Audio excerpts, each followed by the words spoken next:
Hello and welcome to Retirement Wealth Academy. I'm your host, Erin Kennedy. Thanks for being with us. This show is dedicated to helping retirees and pre-retirees sort through the many complicated questions and topics surrounding retirement. And for answers, we turn to local experts. Today we have Luke Berkey and Nick Beckman. Thanks for being here. Thank you. Thanks, Erin. Okay, can I retire early? I'm asking. I think a lot of people at home want to know as well.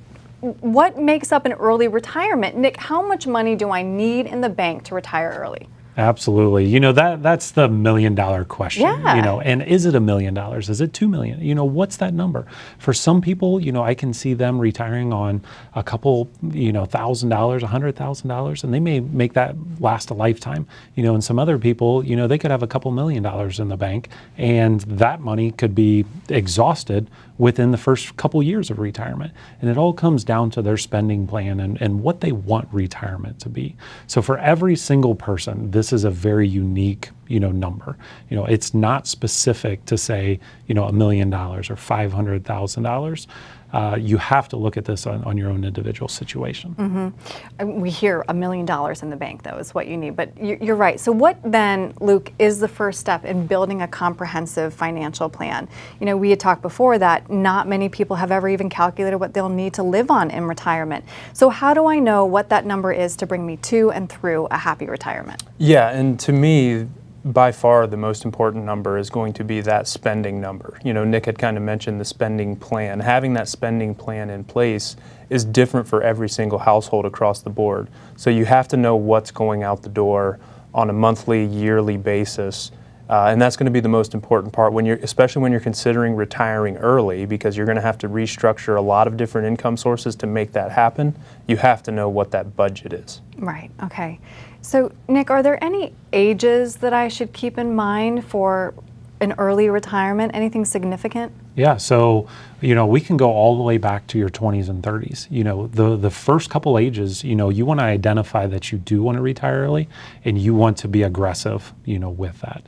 Now, all of a sudden, you're getting to that age 55, you know, level. So age 55 is actually a very important age, because in that year that you turn age 55, you can start taking distributions from your 401k as long as you retire in the year that you turn age 55 from that employer, and you leave your 401k in that plan.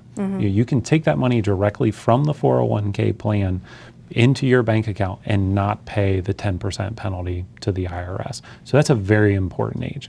The next important age is going to be age 59 and a half. Now all of a sudden you can start taking money from other retirement assets, IRAs, Roth IRAs, and that's not going to be penalized either at that point in time. From, you know, let's say that you do retire at age 55, you know, the goal is to start, you know, other income streams, whether that's coming from assets or Social Security. So the next age, you know, on that list is going to be age 62. You know, that's a very important age. That's our earliest retirement age that we can get from Social Security. Is it the best time to elect Social Security?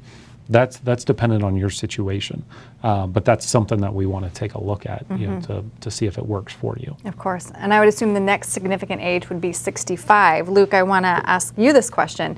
What do I do for health care then if I retire at 55 or any age before 65? Because we know Medicare kicks in at 65. What do I do for those gap years? Yeah, and again, the answer is there are variables out there that are going to be different person to person and household to household. You know, whether you're getting onto some sort of retiree medical plan that's offered by your employer, if it's an early retirement from that company, but for a lot of people that means going out and getting private health insurance. I don't think I'm breaking any news when I say sometimes those plans can be quite expensive. Some of them are government subsidized to make them a little bit more affordable, but the private health insurance for a lot of retirees, especially the early retirees, can be one of your largest monthly expenses. So always something you want to make sure you have nailed down before you make that leap into retirement, so that you don't have a lapse in coverage that could jeopardize your eligibility in the future, but also make sure that it's an affordable plan and that you can make it work. Right, okay. So much to consider, but at least there are options as long as you start planning again proactively. Absolutely. Yep. Okay, Nick, Luke, thank you both very much for being here today. Thanks, you. Erin. you.